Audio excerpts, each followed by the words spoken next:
Hello everyone. Uh, Welcome you all at Abhipedia, powered by Abhimanyu IS. My name is Ved, and we will be talking about Punjab Patwari revision course. As you know, we are starting our revision course, and for that revision course, for general studies and agriculture. This is the introductory lecture. Well, I will let you know how will we prepare general studies for this introductory course.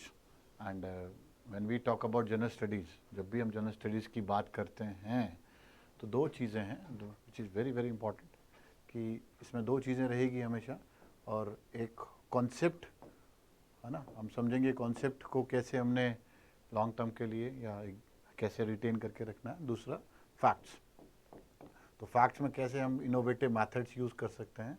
तो ये दोनों चीज़ों को हम mix करेंगे, concept समझने की कोशिश करेंगे, कॉन्सेप्ट को ऑर्गेनाइज करेंगे, एंड उन्हीं कॉन्सेप्ट के बेसिस पे विल ट्राई कि हम किस तरह से फैक्ट्स को भी हम मेमोराइज कर सकते हैं, या कोई हमें टिपिकल फैक्ट लगता है तो उस टिपिकल फैक्ट को हम इनोवेटिव मेथड या कोई नए कह सकते हैं आइडियाज़ से हम उन फैक्ट्स को लॉन्ग टर्म के लिए मेमोराइज कर सकते हैं।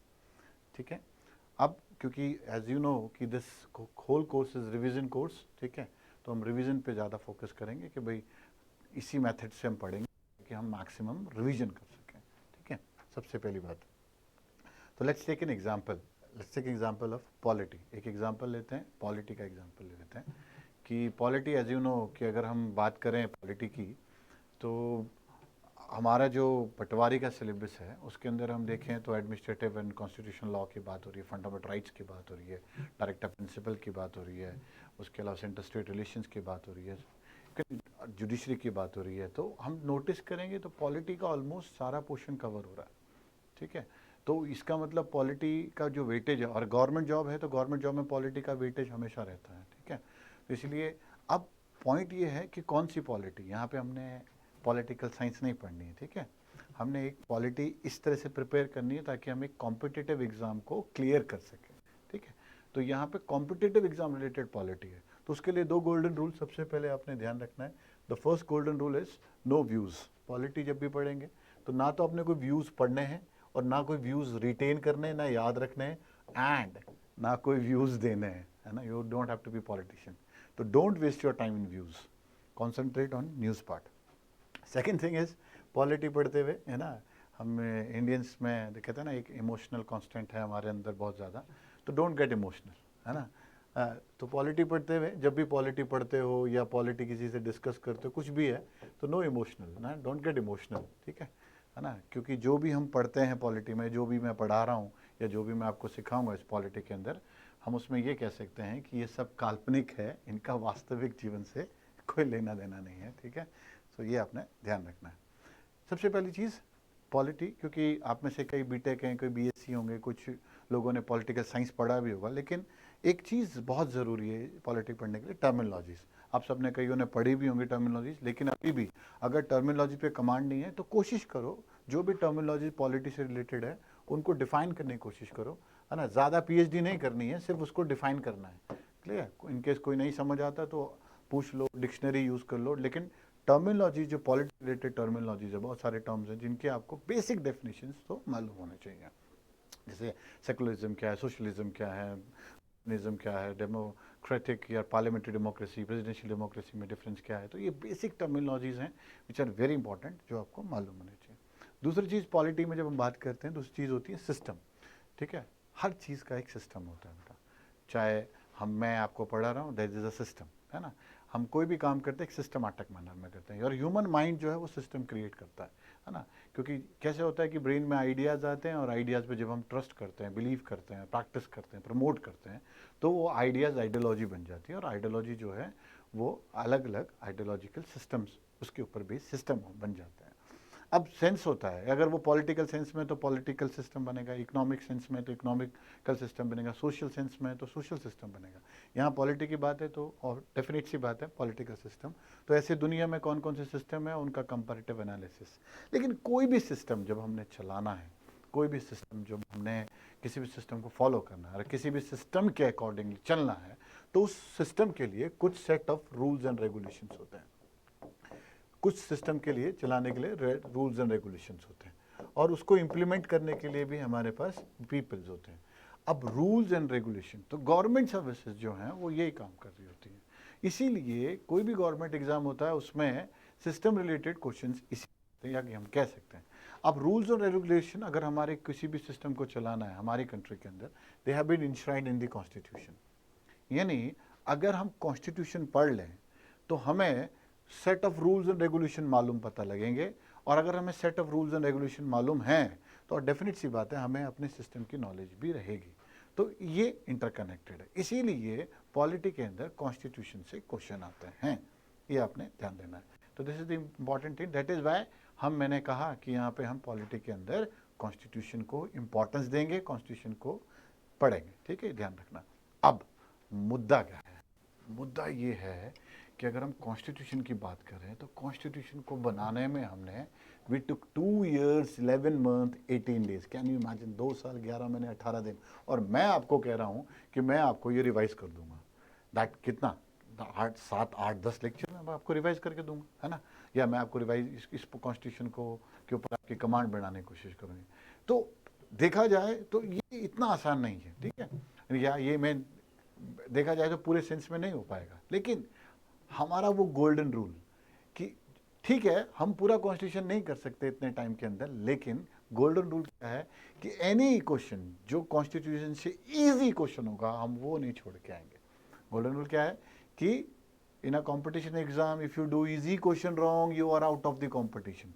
तो पहला रूल क्या है कि हम इसका कोई भी इजी क्वेश्चन गलत नहीं करेंगे, किसका? कॉन्स्टिट्यूशन का। इजी क्वेश्चन गलत नहीं करने वाले हम लोग, तो इजी क्वेश्चन पे हम फोकस करेंगे, है ना, और कंसेप्चुअल बेस्ड, फैक्चुअल बेस्ड। अब फॉर एग्जांपल सबसे इजी क्वेश्चन कहाँ से आता है? सबको पता है जब कॉन्स्टिट्यूशन की बात आती है सबसे इजी क्वेश्चन आता है उसके राइट्स से, है ना। अब राइट्स बेस्ड क्वेश्चन आ गया। इजी क्वेश्चन कैटेगरी क्या होगी? पहला क्वेश्चन आया कि हाँ जी कॉन्स्टिट्यूशन के अंदर कौन से पार्ट के अंदर आता है राइट्स? इजी क्वेश्चन है, पार्ट 3, है ना। सेकंड क्वेश्चन आया इजी क्वेश्चन कि भाई कौन से आर्टिकल से लेकर कहाँ तक कवर होता है? हमने कहा आर्टिकल 12 to 35 कवर होता है। अगेन इजी क्वेश्चन, है ना, ये आने चाहिए। अगर ये नहीं आते you are out of the competition, ठीक है। थोड़ा सा और इजी क्वेश्चन आता है, ठीक है, कि अब ये बता दो जी भाई टोटल फंडामेंटल राइट्स कितने? आपने कहा जी 6। एक क्वेश्चन और टिपिकल आता है, out of the following which is not a fundamental right, या out of the following which is a fundamental right. तो ये थोड़ा कॉम्प्लिकेटेड आ रहा है ना, बढ़िया हो रहा है, लेकिन है ये भी इजी कैटेगरी में, ये भी इजी क्वेश्चन की कैटेगरी में आ रहा है, तो ये भी हमें समझना है। अब फेवरेट क्वेश्चन जो रहता है उनका, है ना, चाहे यूपीएससी में देख लो आप, चाहे नायब तहसीलदार में देख लो, या आप अभी पीसीएस में भी एग्जाम के, तो ये क्वेश्चन बहुत आता है कि out of the following which is not a fundamental right. अब स्टूडेंट कई बार इसको पढ़ लेते हैं, है ना, कई बार स्टूडेंट एग्जाम में गड़बड़ी कर देता है, यार कौन सा था, इक्वलिटी था, फ्रीडम था, तो वो गड़बड़ी जो रहती है तो वो नहीं करनी है। तो ये कॉन्सेप्चुअली भी समझना और फैक्चुअली भी। तो मैं जैसे यहाँ पे लिखा है कि भाई 6 फंडामेंटल राइट्स हैं, अभी आप पढ़ लोगे, आपने 10 जगह किताबों में पढ़ा है, आप पढ़ भी लोगे इसको, है ना, लेकिन मेन चीज़ है how spontaneously you can respond to the answer.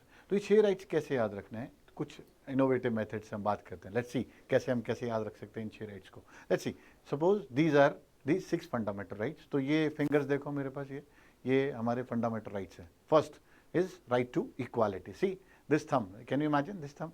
ये थंब को देखो, है ना, ये थंब सारे उंगलियों के साथ क्या है? चीटिंग तो नहीं कर रहा किसी के साथ, सबके साथ इक्वल है कि नहीं, यानी सबके साथ इक्वली गले लग रहा है। तो this is the first right, right to equality, है ना। आप ये फिंगर तभी ये कर सकते हो जब आपके पास फ्रीडम है ना, फ्रीडम है तब then only you can use this. या आप जब वोट डालते हो, जो आपके पास पावर, राइट टू, और पावर वोट डालने की पावर है, उसमें जब आपको पावर आप एक्सरसाइज करते हो, फ्रीडम आपको वोट डालने की, तो आप इसका यूज करते हो ना। तो दैट इज वाई यहाँ पे इंक लगती है कि नहीं। तो second right is right to freedom. अब सी दिस इज क्या है, ये पंजाब देखिए नहीं नो असला, है ना। बट व्हेन यू हैव असला means again power, but when you have power remember you need to understand that आप रिस्पॉन्सिबल भी हो। तो you have power but don't exploit anyone. तो third is right against exploitation. Power means no exploitation. The third is right against exploitation. Next we have, see ये उंगली देखो, आप मंदिर जाते हो टिक्का इससे लगता है कि नहीं, है ना, सबसे you can imagine, see this finger, है ना, स्वाहा इससे होता है कि नहीं। This freedom of religion, see religion। सबसे छोटे फिंगर ये है माइनॉरिटी राइट, माइनर सबसे छोटी है कि नहीं, माइनॉरिटी राइट्स, माइनॉरिटीज़ का कल्चर एजुकेशन प्रोटेक्ट किया जाएगा, that's is the this is called the minority rights. And उसके बाद देखो जी कि अगर इन पांचों में से कोई भी फंडामेंटल राइट वायलेट किया किसी ने भी, है ना, या कोई भी राइट वायलेट हुआ, तो हम क्या चाहिए उसमें, हमें कॉन्स्टिट्यूशनल रेमेडी, हम उसका क्या करेंगे, remedy, constitutional remedy. 6 fundamental right, again we see right to equality, सबके साथ equal, second right to freedom, right against exploitation, है ना, freedom of religion, then we have for minorities cultural and education right, and अगर कोई right violate हुआ तो constitutional remedies. Now this is just a method, innovative method to remember the rights, so that हम spontaneity answer कर सकें, क्योंकि time कम होगा हमारे पास। और अगर कोई भी क्वेश्चन आए वहाँ पे कि खास तौर से out of the following which is a fundamental right, which is not a fundamental right, तो हम उस पर कन्फ्यूज ना हो, वी रिमेंबर कि हाँ यार ये ऐसा हो। तो these are the it's some of the innovative methods जो हम यूज़ करने वाले हैं। Now coming back to the constitution part, कि जब हम ये जस्ट एग्जाम्पल दिया मैंने आपको मेमोराइज करने के लिए, और भी हम इनोवेटिव मेथड कैसे यूज़ कर सकते हैं। तो ये फैक्चुअल मेमोराइज करने की बात हुई थी, अब कंसेप्चुअली भी बात करते हैं, ठीक है। अब ये क्वेश्चन तो था राइट्स का, बट अगर आप सपोज पार्ट्स का क्वेश्चन आ जाए, अब आपको पता है कि अगर जब कॉन्स्टिट्यूशन के अंदर हम जाते हैं, when we see the parts, तो अगर हम टोटल पार्ट्स देखें तो वी हैव 22 पार्ट्स, यानी नंबरिंग जो है 1 से लेकर 22 है। इन एग्जाम में अगर क्वेश्चन आता है what is written in part number 23, remember there is no part called 23, the last part is 22, okay, numbering पे। लेकिन when you count you find that कि there is a part called part 4, 4a, there is a part called 9, 9a, 9b, there is a part called 14a।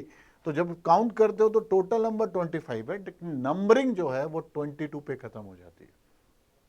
Remember this thing, ये गड़बड़ी नहीं करना, बहुत basic बात बता रहा हूँ, ठीक है। तो ये बेसिक चीज़ आपको ध्यान रखनी है, clear. Same goes for article also, the last number of article is 395, this is no article called 396। याद रखना कि 395 के नंबर के बाद कोई आर्टिकल का नंबर नहीं लगता। हाँ, जब गिनती करोगे तो ज़्यादा हो सकते हैं, क्यों, क्योंकि एक 39A है, 39B है, 39C है, अमेंडमेंट के बाद हमने और भी आर्टिकल ऐड कर रखे हैं।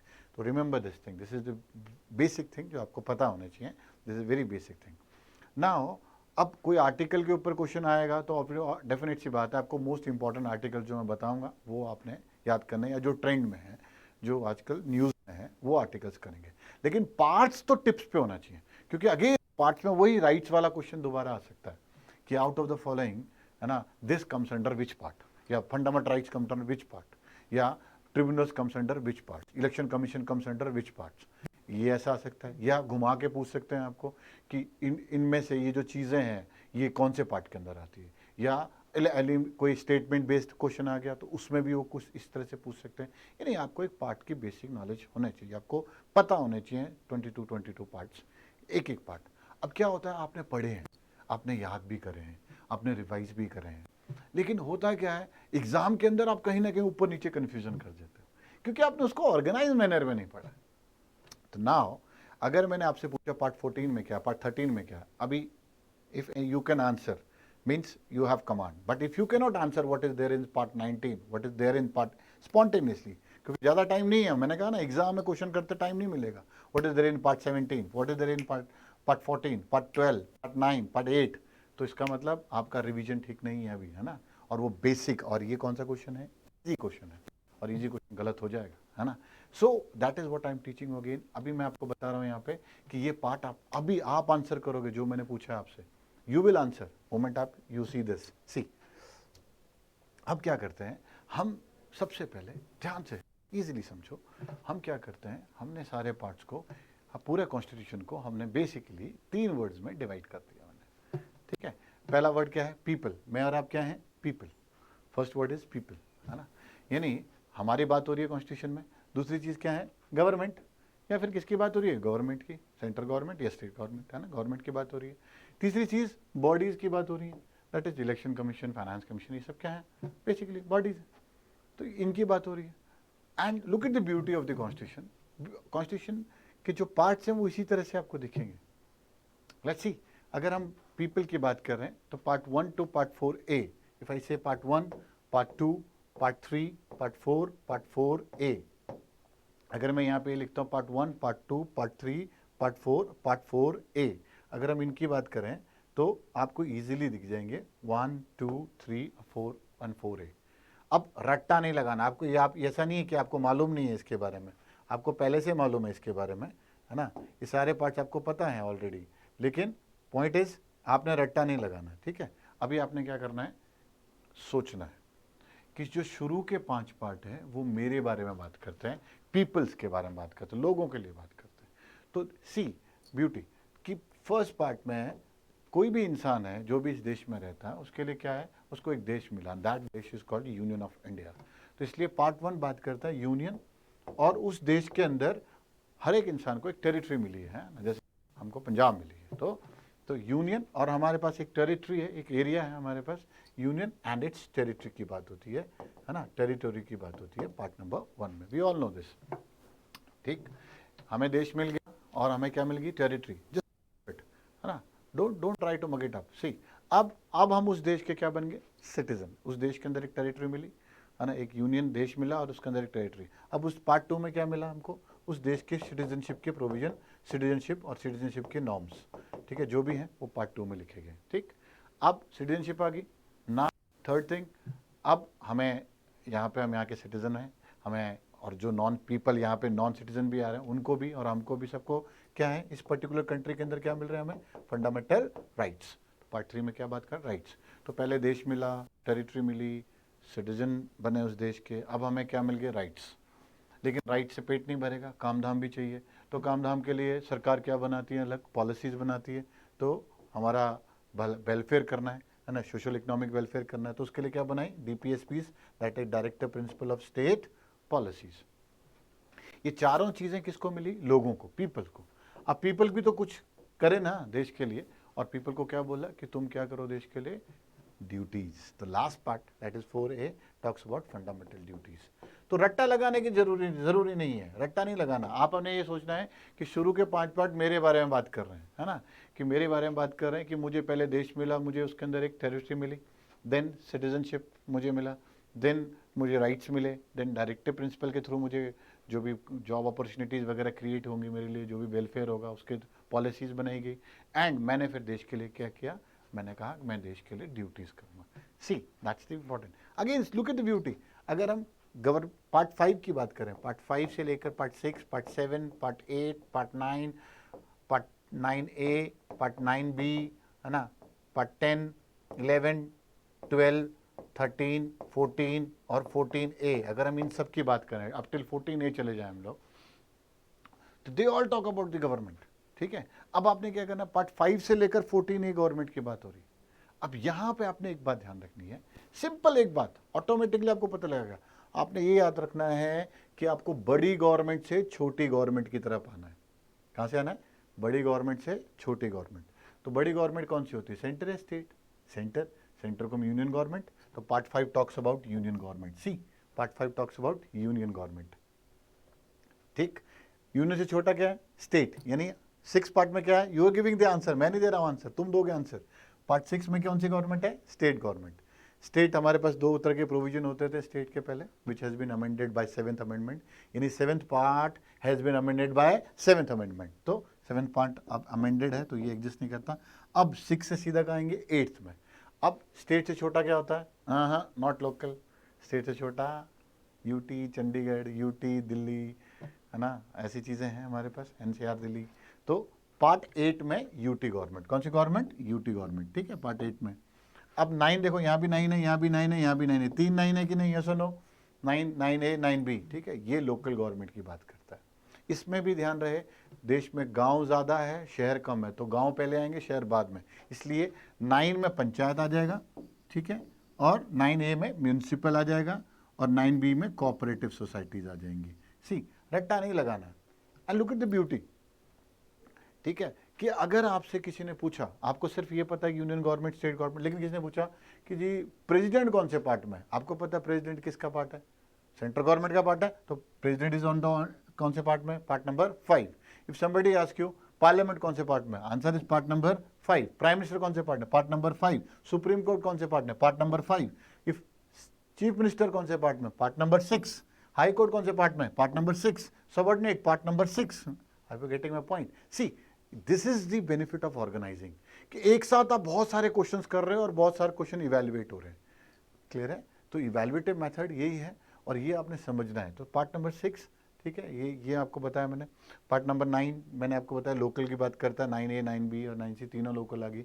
और वो एरियाज जहाँ पे गवर्नमेंट ने थोड़ी सी प्रोविजन में, आप कह सकते हो कि इंडिपेंडेंस दे रखी है लोकल लोगों के लिए, और उनको जो सिस्टम ऑफ गवर्नमेंट है उनके अकॉर्डिंग चलने की कोशिश करी है, उन एरियाज को हम कहते हैं the schedule and the tribal areas, जो पार्ट नंबर हमारे 10 में है, हमारे schedule and tribal areas. Look at the beauty, part number 11 से लेकर 14A तक सरकारी कामों की बात होती है, गवर्नमेंट वर्क्स। गवर्नमेंट वर्क्स, रट्टे नहीं लगाने बचे, फिर से नो रट्टे, वी नीड टू अंडरस्टैंड। 11 से 14A किसकी बात होती है? Government works.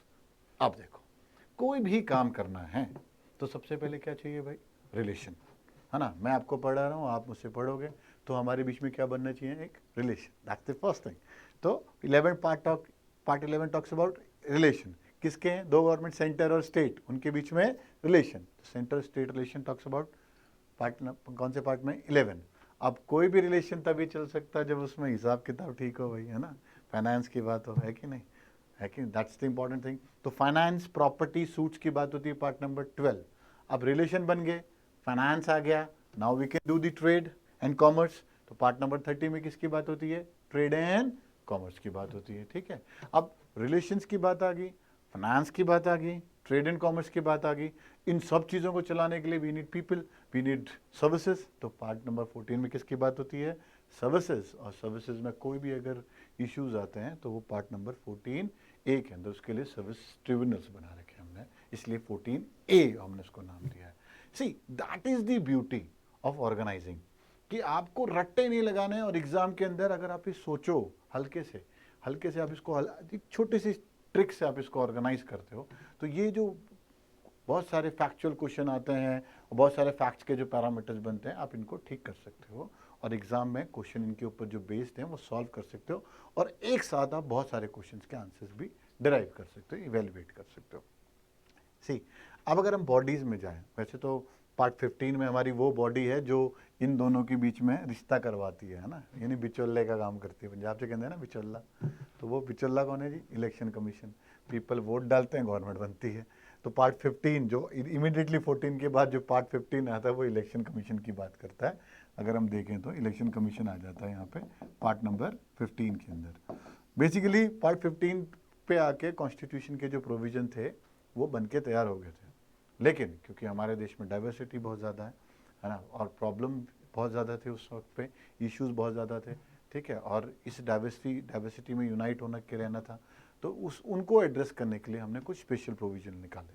तो पार्ट 16 के अंदर हमने जो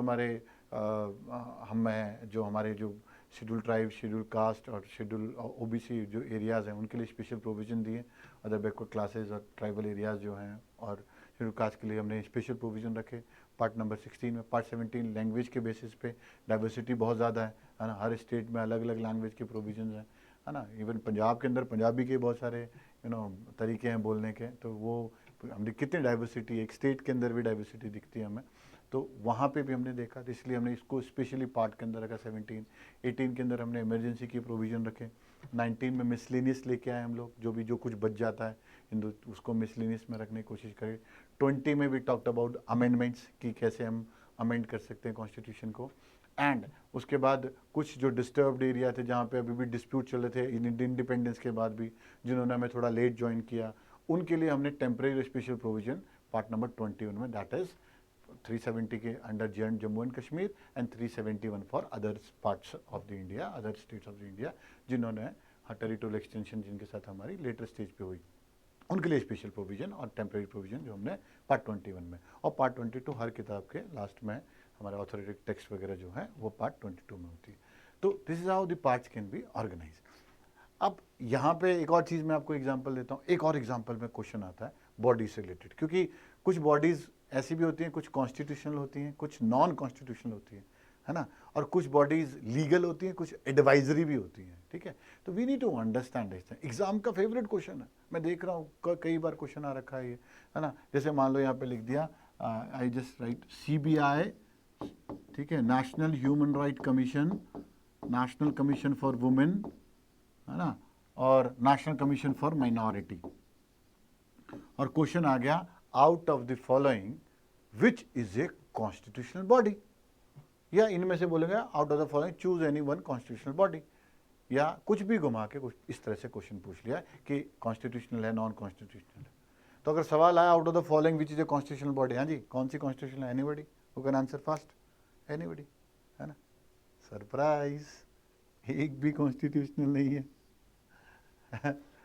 सी दैट्स द पॉइंट कि आपको इतनी कमांड होने चाहिए, बेसिक्स। मैंने कहा ना इजी कमांड क्या है, कि आप बॉडी को देखते ही बोल दो कि this is a constitutional body, this is not a constitutional body. That's very important. तो you need to understand this thing. See तो तभी ये बात बनती है अगर आपको समझ आता है, ठीक है।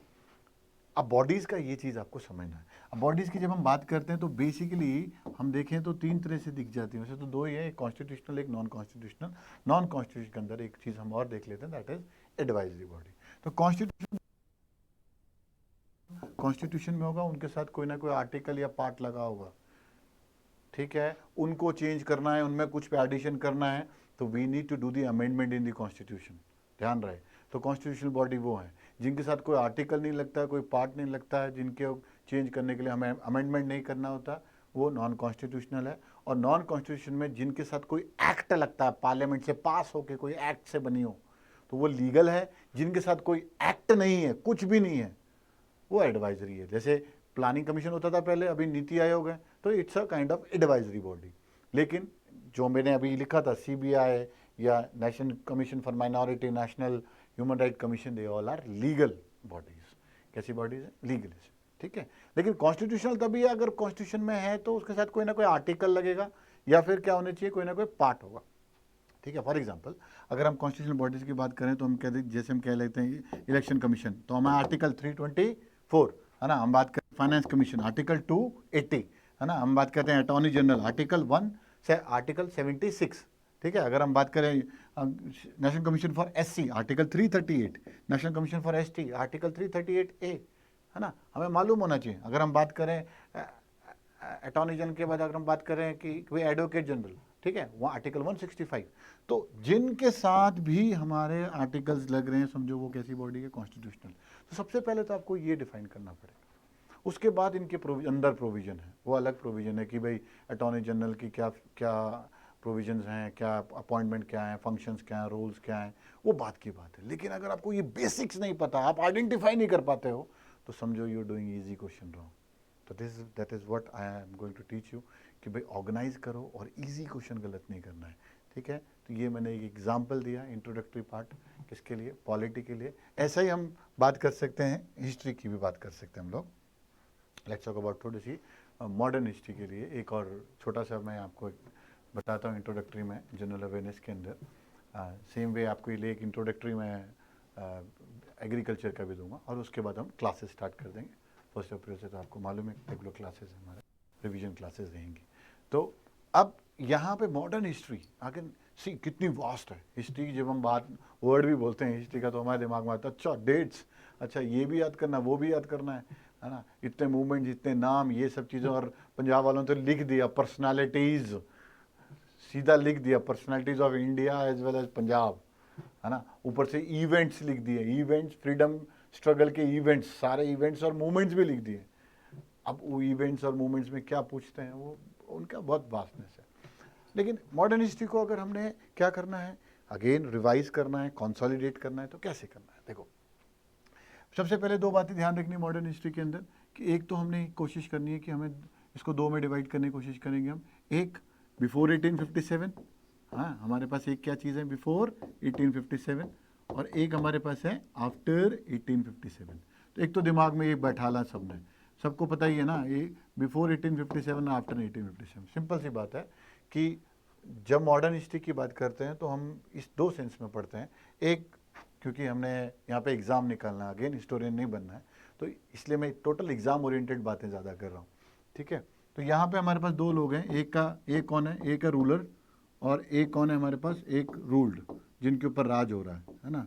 तो हम हिंदुस्तानी, हमारे जो फ्रीडम फाइटर्स थे वो क्या हो गए, हमारे रूल्ड हो गए, और अंग्रेज़ यहाँ पे रूलर है, तो वो अंग्रेज़ रूलर हो गए। तो यहाँ पे क्या हुआ था, इसलिए मैंने कहा दो डिवीजन है, एक डिवीजन ये और एक डिवीजन ये, दो बातें ध्यान में रखनी है, simple. Let's make it very very simple. पहली बात, बिफोर 1857, आफ्टर 1857, और एक रूलर और एक रूल्ड। क्योंकि बिफोर 1857 रूलर जो था ईस्ट इंडिया कंपनी थी, आफ्टर 1857 ब्रिटेन की पार्लियामेंट रूलर बन गई, है ना। अगर हम रूल्ड की बात करें तो वो तो हिंदुस्तानी थे शुरू से लेकर आखिरी तक, तो वो तो सेम ही रहे, रूल तो वहीं पे रहा, लेकिन हम रूलर चेंज हुआ इसलिए हमने ये चेंज भी देखा, ठीक है। तो एक दिमाग में आपने ये ध्यान रखना है, जब भी हिस्ट्री पढ़नी है ये ध्यान रखना है कि ये बात 1857 से पहले की है या 1857 के बाद की है। क्योंकि याद रखना 1857 से पहले कुछ भी हो रहा है वो ब्रिटिश की साइड से, तो वो ईस्ट इंडिया कंपनी के थ्रू हो रहा है, और अगर 1857 के बाद हो रहा है तो समझो वो ब्रिटेन की पार्लियामेंट कर रही है, ठीक है, डायरेक्ट लगा रही है। तो ये ध्यान रखना है, सबसे इंपॉर्टेंट चीज़ है, ठीक है। और दूसरी चीज़ क्या याद रखनी है कि ये रूलर के एंड पे है या रूल के एंड पे। तो अब हमने क्या करा, सिंपल, दो वर्ड में पूरी हिस्ट्री डिवाइड कर दी, मॉडर्न हिस्ट्री। एक रूलर हो गया, एक कौन हो गया, रूल्ड। नाउ लेट्स सी, कोई भी रूलर होगा, कोई भी, यहाँ पे रूलर कौन है, ब्रिटिश। अब आप लेट्स टेक एग्जांपल, आपका सिलेबस है ना, पंजाब पटवारी का सिलेबस, आपने उसको रूल करना है, तो सबसे पहले सिलेबस को क्या करोगे आप, पूरा एक्सपेंशन करोगे सिलेबस की, जितना हो सकता है कवर करो, और बाद में उस सिलेबस को क्या करोगे आप, consolidate. See that's the important thing. तो पहले आपने क्या करना है, उसको एक्सपैंड करना है, बाद में क्या करना है, consolidate. That is what the British did. यहाँ पे रूलर ने क्या किया, पहले जब वो इंडिया में आए सबसे पहले अपने आप को एक्सपैंड किया। एक्सपैंड करने का तरीका क्या था उनका, वॉर्स एंड बैटल। तो यहाँ पे आपको सारी वॉर्स एंड बैटल, ठीक है, चाहे हमारे पास उन्होंने चाहे फ्रेंच के साथ वॉर लड़ी, चाहे एंग्लो कार्नेटिक वॉर्स हो, चाहे एंग्लो सिख वॉर्स हो, एंग्लो मराठा वॉर हो, एंग्लो मैसूर वॉर हो, तो वो हमको ऑर्डर में, लाइन में भी पता होने चाहिए, ऑर्डर में पता होने चाहिए, और हमें पता होने चाहिए कि भाई ये वॉर्स इसलिए यूज़ करी उन्होंने क्योंकि उन्होंने क्या करना था, एक्सपेंशन। तो वॉर्स, और उसमें बैटल्स भी थे, चाहे बैटल ऑफ वेंडी वॉश हो, चाहे बैटल ऑफ प्लासी हो, चाहे बैटल ऑफ बक्सर हो, चाहे बैटल ऑफ बेदारा हो, ये सारे बैटल्स और वॉर्स उन्होंने यूज़ किए, ठीक है, क्या करने के लिए, एक्सपैंड। दूसरा क्या बनाई उन्होंने एक्सपैंड करने के लिए, पॉलिसीज। चाहे पॉलिसी ऑफ स्टार्टिंग से अगर हम बात करें, सब्सिडरी अलायंस की बात करें, चाहे पॉलिसी अगर हम बात करें उनकी, और लास्ट में डॉक्ट्रिन ऑफ लैप्स लेके आए, उसमें बीच में पॉलिसी ऑफ पैरामाउंटेंसी की बात करें, पहले पॉलिसी ऑफ एनेक्सेशन की बात करें, है ना, ये सब उन्होंने तरीके यूज़ किए गए, अलग अलग पॉलिसीज़ की बात करी। सेम वे जब उन्होंने अपना एक्सपेंशन बढ़ा दिया तो उन्होंने क्या करने की कोशिश करी, उसके बाद उस चीज़ को कंसोलिडेट। अब कंसोलिडेट करने के लिए उन्होंने सबसे पहली चीज़ क्या इस्तेमाल करी, acts. That's very very important, acts, अलग अलग एक्ट्स यूज़ किए, एक्ट्स एंड पॉलिसीज़। अब जब हम एक्ट्स की बात करते हैं, whenever we talk about acts, तो एक्ट्स में कुछ चीज़ें ध्यान रखनी है आपने कि अगर हम देखें ब्रॉडली तो उनके पास कितने, 5 एक्ट्स थे। एक रेगुलेटिंग एक्ट, एक पिट्स एक्ट, एक चार्टर एक्ट, एक काउंसिल एक्ट, और एक गवर्नमेंट ऑफ इंडिया एक्ट। ये 5 एक्ट्स का इस्तेमाल किया उन्होंने।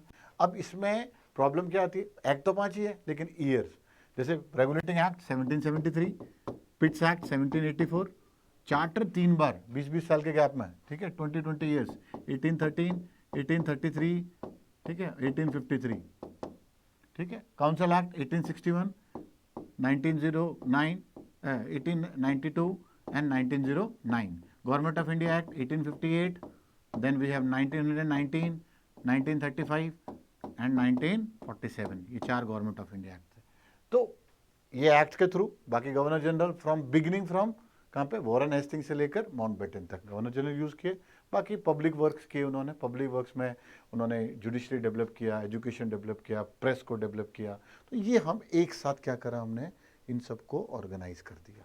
तो सबसे पहले हमने क्या किया, जो भी हमने पढ़ा है उसको इस सेंस में ऑर्गेनाइज करेंगे कि भाई रूलर ने क्या क्या किया, ताकि हम उसके सारे एक ऑर्डर में, एक सीक्वेंस में, एक एवोल्यूटिव मैनर में, जैसे एवोल्यूशन होती है उसी मैनर में हमने उसको अपने पास ऑर्गेनाइज कर लिया। अब उस मैनर में उसको याद करना स्टार्ट करा, ठीक है, तो उसी मैनर में उसको याद करेंगे। तो ये किसके एंड में देखा हमने, रूलर के एंड पे। दूसरी चीज़ किसके एंड में देख जाएंगे हम लोग, रूल्ड। रूल्ड किसके ऊपर हुआ, इंडियंस के ऊपर, ठीक है, जिनको हम फ्रीडम फाइटर्स भी कह सकते हैं, ठीक है। अब फ्रीडम फाइटर्स ने सबसे पहले क्या किया, जब उनके ऊपर रूल हुआ, उन्होंने ये समझने की कोशिश करी कि हमारे ऊपर जो रूल हो रहा है उसका रीज़न क्या है, हम हमारे में कुछ कमियां हैं तो हम उसको क्या करते हैं, ठीक करते हैं। तो सबसे पहले रिफॉर्म एंड रिवाइवल। अब पटवारी के एग्जाम में मेंशन है ये सोशो रिलीजियस मूवमेंट, तो ये सब सोशो रिलीजियस मूवमेंट लॉन्च किए गए। चाहे वो कुक्का मूवमेंट हो, चाहे वो देव समाज की बात हो, कोई भी, चाहे बाबा राम सिंह की बात चल रही हो, चाहे हम बात करें यहाँ पे आर्य समाज की बात करें, चाहे हम ब्रह्मो समाज की बात करें, ये सब रिफॉर्म्स थे और रिवाइवल करने के लिए थे। साथ में क्या शुरू हो गए? Revolt. Revolt we can say peasant revolt, farmers revolt थे, है ना, ट्राइबल रिवोल्ट थे, and the great sipahi mutiny थी। और सिपाही म्यूटिनी के अलावा the most important revolt of 1857। तो दूसरी चीज़, हम सारे रिवोल्ट्स इकट्ठे करेंगे। फिर हमने कहा कि अलग अलग क्या बनाई, एसोसिएशंस, अलग अलग एसोसिएशन बनी, ईस्ट इंडिया एसोसिएशन होगी, लैंड होल्डर सोसाइटी होगी, उसके अलावा हम एसोसिएशन बनाते चले गए। जैसे एसोसिएशन फिर आगे जाकर ऑर्गेनाइजेशन, पार्टीज़ में इंडियन नेशनल कांग्रेस, मुस्लिम लीग, सारी पार्टियाँ, HSR है आगे देखना, हिंदुस्तान सोशलिस्ट रिपब्लिक एसोसिएशन बना गई, ठीक है, भगत सिंह। तो हम ऐसे बहुत सारी चीज़ें देखते हैं जो हम देख सकते हैं, ठीक है, गदर पार्टी हो गई। तो ये एसोसिएशंस और पार्टीज़ बनने शुरू हुई। और फिर हमने क्या चलाए, मास मूवमेंट और उनके बीच में इवेंट्स। स्वदेशी बॉयकॉट की बात करो, नॉन कॉपरेशन मूवमेंट की बात हुई, या फिर हमारे पास सिविल डिसोबीडियंस मूवमेंट की बात हुई, या क्विट इंडिया मूवमेंट की बात हुई, और उनके बीच में जो इवेंट्स हुए।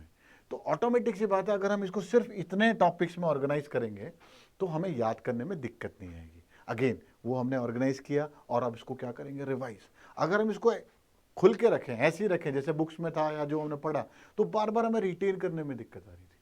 तो वो हमको वो रिटेन से निकलना करने की कोशिश करनी है कि मैक्सिमम रिटेन कर सकें, मेमोरी में मैक्सिमम डाल सकें, सो दैट हम एग्जाम में उसको प्रोड्यूस कर सकें, आउटपुट निकाल सकें। That is why it is important. तो ये मैंने एक तरीका बताया आपको, छोटे एग्जाम्पल दिए मैंने, तो ये आपने ध्यान रखना है, ये चीज़ें आपको, ये चीज़ें आपने ध्यान रखनी है, ठीक है। So we are starting the full courses for revision from, as you know, from 1 April, है ना। So those you want to join, है ना, फास्ट ज्वाइन करो आप, है ना, ऑफलाइन मोड और ऑनलाइन मोड दोनों मोड है, ठीक है। Thank you to all.